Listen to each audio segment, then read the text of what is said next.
Donc ce matin, j'aimerais partager avec vous un texte et une parole de l'apôtre Paul aux Éphésiens. Si on peut afficher Éphésiens chapitre 4, s'il te plaît, au verset 3.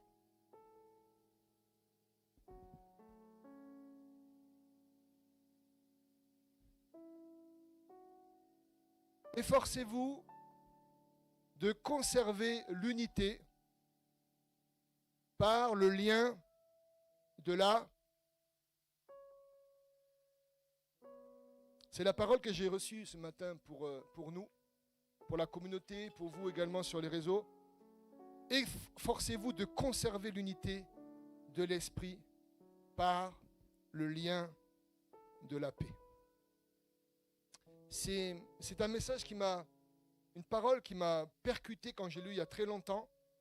Elle m'a percuté parce que quand je suis dans les divers milieux religieux, les divers milieux chrétiens, on prie pour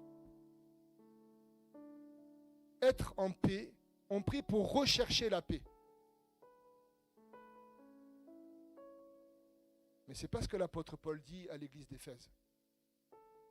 Il ne dit pas de rechercher la paix comme si elle n'était pas là. Il ne dit pas qu'elle n'est pas là ou qu'elle va arriver. Il demande à nos amis d'Éphèse de conserver la paix. Pourquoi ? Parce qu'au chapitre 2, il s'est passé un miracle. Le mur entre les Juifs et les non-Juifs a été détruit et il y a eu un nouvel homme qui a été créé en Christ. Et je crois, et c'est mon introduction, je crois que quand le nouvel homme est en marche dans la vie d'un chrétien et d'une chrétienne, dans la vie d'un homme de Dieu, d'une femme de Dieu, il est connecté au Dieu de paix. Parce que la Bible dit que notre Dieu est un Dieu de paix. La Bible dit que le fruit de l'Esprit Saint, qui a l'amour comme socle, également amène la paix. Un chrétien n'a pas besoin de demander la paix, il est déjà en paix. Ça va ? Quand la connexion avec Dieu se réalise, la paix se trouve. Quand le cœur à cœur avec Dieu se réalise, la paix est renouvelée. Ou plutôt, on récupère notre héritage. C'est déjà acquis. C'est déjà réalisé par le nouvel Adam, par le nouvel homme. Jésus est monté sur la croix et il a réalisé, il a détruit le mur d'inimité. La séparation entre les juifs et les non-juifs. Entre les purs et les impurs, soi-disant. Et le nouvel homme, la nouvelle femme, la vraie personne de foi, c'est la personne qui a le cœur circoncis. Circoncis. C'est la personne, Paul dira, le vrai juif dans Romains, c'est celui qui est circoncis de cœur.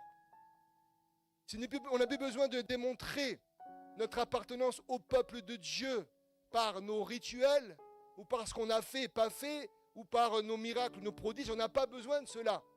C'est le Saint-Esprit qui vient d'une manière anonyme. Il vient circoncire les cœurs. Il vient écrire la parole de Dieu sur nos cœurs.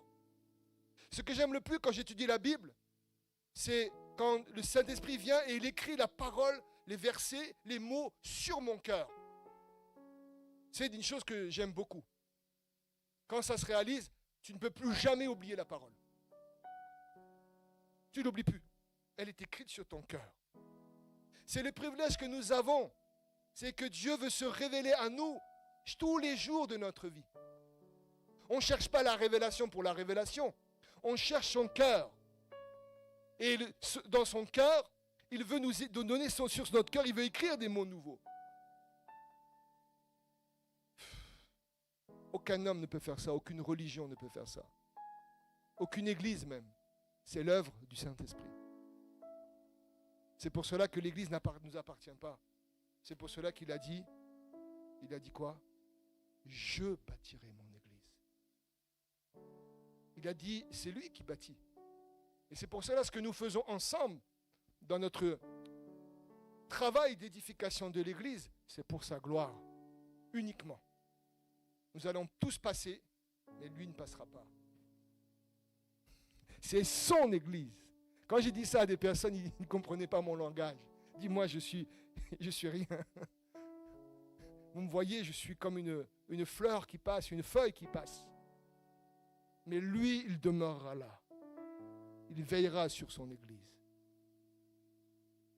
Ça va? Ça va? C'est pour cela que parfois, on recherche notre volonté et on mélange un peu les choses. Notre volonté a besoin d'être purifiée. Quand on lit le début de ce chapitre, je vous exhorte, donc verset 1, merci mon ami, très cher ami, je vous exhorte donc, moi, le prisonnier dans le Seigneur, à marcher d'une manière digne de la vocation qui vous a été adressée.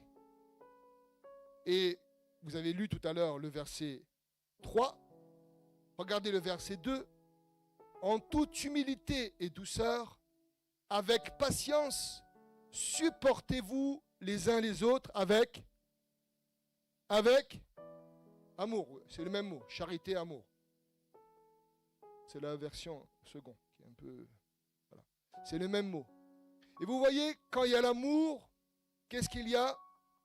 Avant, il y a un appel à l'humilité. Et dans l'humilité, quand on est dans l'humilité, qu'est-ce qu'on fait? On prend notre frère et notre sœur et on le regarde. Vas-y, plus grand que nous. C'est ce que dit le Seigneur. On doit garder l'autre plus grand que nous. Comment on fait pour garder l'autre plus grand que nous?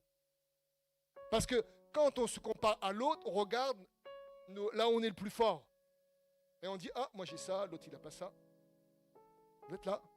Mais quand tu veux le voir plus grand, il faut que tu regardes à ses richesses, à ses dons, aux qualités que toi tu n'as pas, pour les lever. Et c'est le message de la semaine prochaine. Se connaître en esprit dans le culte en commun. Se connaître en esprit. C'est tellement simple l'évangile que parfois nous compliquons l'évangile. C'est-à-dire que le Seigneur ne nous appelle pas à nous arrêter sur là où l'autre est faible, mais de nous humilier devant Dieu afin de pouvoir, à la fin du verset, nous supporter. Donc, comme tu disais, porter les autres. Supporter, ça veut dire porter. Hein. C'est pas comme nous, on dit, oh, je supporte. C'est pas ça. Hein. Supporter, c'est porter l'autre. Waouh. Avec amour. Et quand il y a l'amour qui se manifeste, qu'est-ce qui se passe? L'amour couvre une multitude, on a dit en introduction, une multitude de fautes. On ne va pas s'arrêter sur les choses qui nous titillent. Ça va? Vous êtes là? C'est ça l'église. C'est tellement grand. C'est la grande école, c'est l'église. C'est l'église la grande école. J'étais aux Antilles, j'étais un pasteur. On m'aimait beaucoup aux Antilles. Ici, vous m'aimez, mais c'est différent. On m'aimait beaucoup. Vous ne voulez pas que je parte, voilà, j'étais bien. Et donc, là, on prend une dernière église avant de revenir en métropole. On est nommé dans une église, je ne dirais pas la ville parce qu'on est enregistré. Donc on va dans la ville et on fait le premier culte et je prêche de tout mon cœur. Alléluia. Tout se passe très bien. Ma femme était là, Joshua était là aussi. J'ai été bébé, il passait de bras en bras. Et j'avais une tradition. Le Seigneur m'a dit à chaque culte, personne ne sort avant toi du lieu de culte.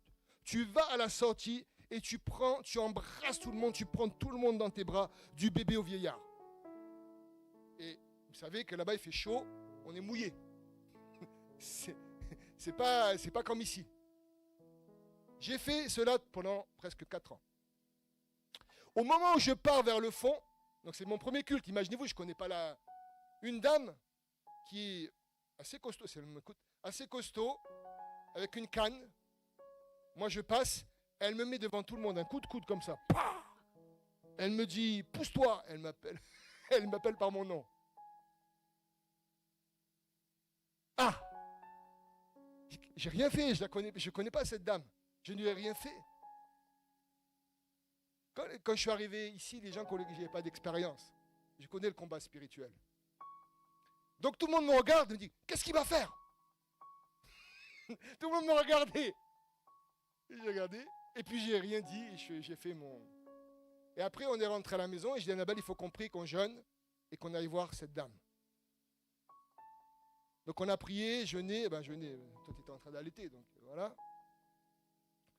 On est parti au bout de 3 jours voir cette dame dans la montagne. Il n'y avait pas d'eau, d'électricité. Et quand je suis arrivé là, avec mon épouse, j'ai dit, chérie, tu donneras le bébé à la dame. Le bébé, c'était Joshua. Tu donneras le bébé à la dame dans les bras. On va apaiser. Tout le monde avait peur de ce couple. Tout le monde avait peur. Même les pasteurs de l'île, ils avaient peur. Enfin, je dis pas, j'ai dit île, donc j'ai dit, bon voilà. Vous avez compris. Tout le monde avait peur de ce couple. Et en fait, c'était un couple avec un cœur prophétique, un cœur incroyable. Et je suis arrivé là, on s'assoit, on n'a rien fait, on n'a rien dit. Et là, elle a commencé à dérouler, tout son cœur sur la table. Et entre autres, toutes les souffrances des autorités, etc., etc. Et là, elle ne voulait plus une autre souffrance, en fait. Si je m'étais arrêté à ce qu'on réalisait au niveau discipline dans l'église à l'époque, là-bas, j'aurais pu les mettre sous discipline tout de suite devant tout le monde. Et ils restaient scotchés à une chaise. Là-bas, c'est pas comme ici. Hein. Ils restaient scotchés à une chaise pendant des mois. Ici, on est cool. Ici, on est tranquille. Et donc, ce que je vais vous dire, c'est que on ne s'est pas arrêté au coup de coude. On ne s'est pas arrêté au déshonneur public. Ou au pseudo-déshonneur, comme vous voulez. On sert Dieu, on ne sert pas les hommes. Mais on a regardé au cœur. Et en regardant au cœur de cet homme et de cette femme, on a vu des grands trésors. Et aujourd'hui, depuis maintenant, on est en 2026. En 2026, on est aujourd'hui. On est parti de cette mission en quelle année aidez-moi là. 2009, 2010, 2011. Ça fait 15 ans.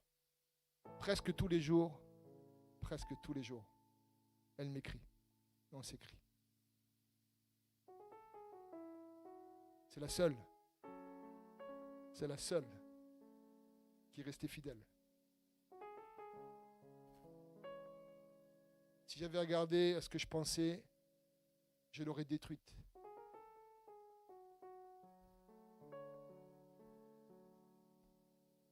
Supportez-vous les uns les autres. Supportez-vous les uns les autres, pas par votre capacité, avec l'amour, la charité. Et la charité se trouve où?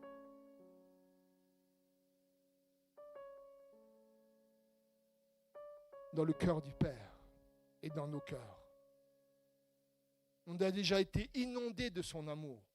Le Saint-Esprit vit déjà en nous, on a déjà été inondés par le nouvel homme. L'école de Dieu, c'est la plus belle de toutes les écoles. Parce que quand tu apprends à aimer un homme, une femme de Dieu, ou un autre, ou ton prochain, tu apprends à expérimenter le Dieu vivant et vrai. Et c'est ce que l'Église, c'est ma souffrance pour l'Église et pour les leaders.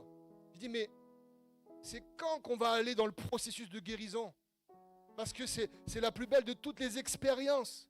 Quand j'entends parler les responsables, ils cherchent l'expérience de Dieu, mais ils ne cherchent pas le cœur de Dieu. Quand tu cherches le cœur de Dieu, il y a la guérison qui se trouve là. Il y a la réconciliation qui se trouve là. Il y a des choses qui sont travaillées de notre passé qui se trouvent là. Et on peut aimer encore et encore davantage. Et c'est lié à la marche dans l'Esprit Saint, du fruit de l'Esprit. Cet amour est impossible à créer par nous-mêmes. Ce n'est pas parce que quelqu'un vous dit 3 fois que vous êtes beau, que vous êtes belle, qu'il vous aime. Combien de dames se font avoir par des dragueurs? Le gars, il écrit des SMS tous les jours. C'est la plus belle, ma chérie. Nanana. Oui, mais c'est le monde. Hein. Vous croyez que je rigole? Et au bout d'un moment, au bout de 2 mois, la personne croit que c'est le prince charmant.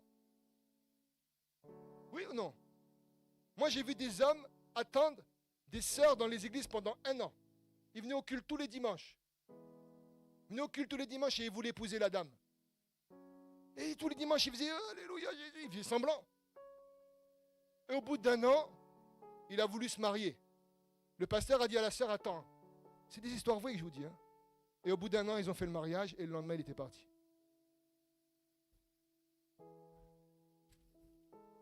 Le plus grand de tous les amours, c'est le Saint-Esprit qu'il a déversé dans ton cœur.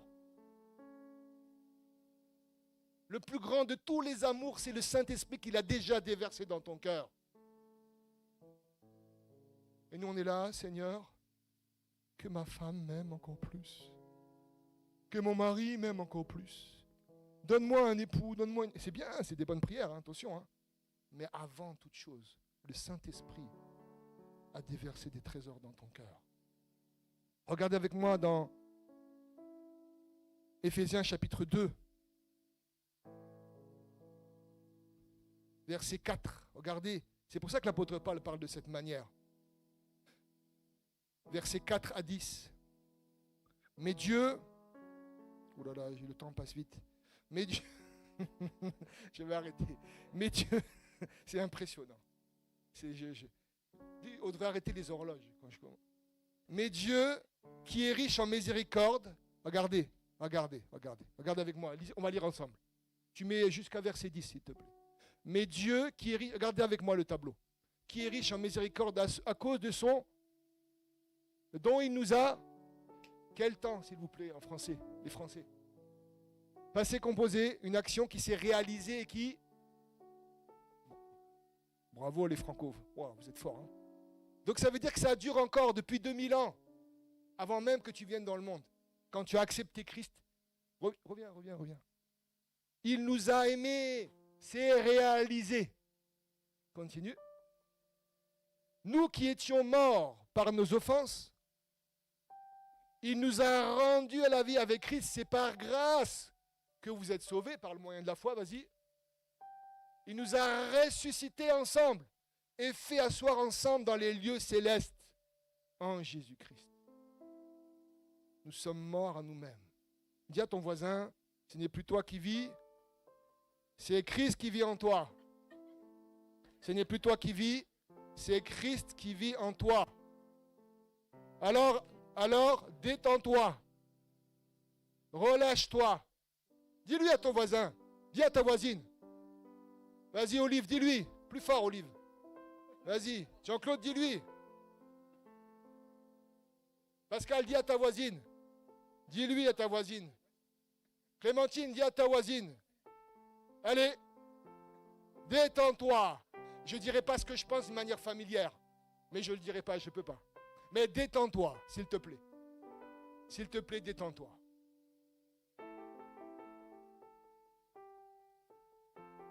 Tu te rappelles que tu es le potier, que Dieu est le potier, que tu es l'argile. Qui a fait de la poterie une fois dans sa vie? Vas-y, lève la main. Qu'est-ce qu'il faut quand tu fais de la poterie? La terre, de l'eau. Et de l'eau. Et vous voyez, des fois, on se présente devant le Seigneur, devant le potier, on est l'argile, mais on oublie l'eau, d'accueillir l'eau. Et quand on est tendu, on bloque l'eau. Vous êtes là? Vous êtes là? Vous êtes là? Détends-toi! Tout est accompli. On va souffler. Détends-toi. Détendons-nous. Il règne. Vous avez vu comme ça a bougé dans ce week-end, cette nuit, ça bouge. Le monde des ténèbres n'est pas content. Et nous, on dit, shalom, tranquille, il règne. Chacun de nous vivra, aucun ne mourra. Amen. Voilà. Je continue, vas-y mon ami. Donc on est assis dans les lieux célestes. On n'est plus sur la terre spirituellement, on est assis en lieux célestes. Afin de montrer dans les siècles à venir l'infinie richesse de sa grâce par sa bonté envers nous en Jésus-Christ. C'est par la grâce que vous êtes sauvés, par le moyen de la foi. N'oubliez pas que c'est le même mot que fidélité. Hein. Et cela ne vient pas de vous, c'est le don de... Voilà. Continue. Verset 10, 9. Ce n'est point par les œuvres afin que personne ne se glorifie. Verset 10. Car nous sommes son ouvrage, ayant été créés en Jésus-Christ pour des œuvres bonnes que Dieu a préparées d'avance afin que nous les pratiquions. Vous avez remarqué le mot, je m'arrête là après, le mot dans mon message. Le mot, waouh, le nouvel homme, la nouvelle femme. C'est tout nouveau en toi. C'est tout nouveau en toi. Il y a le combat. Tu sais, des fois, tu vas voir les gens de ta famille que tu n'as pas vu depuis 10 ans, 20 ans. Et ils te regardent et disent « Oh, mais c'est l'ancien !» Et ils parlent que de ce que tu as fait de mauvais dans l'ancien. Oui ou non? Vous l'avez jamais vécu? Et tu es là, oh, j'ai envie de justifier. Tu es là, oh. Ils vont se taire. Lui, il sait. Il sait. Préparez-vous quand vous allez dans les personnes, vous allez voir les personnes que vous n'avez pas vues depuis longtemps. Restez patient. Restez calme. Et ça, c'est le combat. Et on a été créé dans son ouvrage. On est son œuvre. On est sa réalisation nouvelle. Écoutez-moi. On est dans sa réalisation nouvelle. On est des nouvelles créatures. Et c'est pour cela qu'on est unis. Et après, je termine je reviens au chapitre 4, verset 3, s'il te plaît, juste pour vous dire qu'est-ce qui se passe. On découvre 7 choses qui sont centrées sur la Trinité. Je termine par cela, mais vous pourrez relire à la maison. On retrouve Éphésiens chapitre 4, verset 5. Un seul Seigneur, quand il y a l'unité, il y a un seul Seigneur, une seule foi, un seul baptême. Verset 6. Un seul Dieu et Père de tous, qui est au-dessus de tous et parmi tous, et en tous.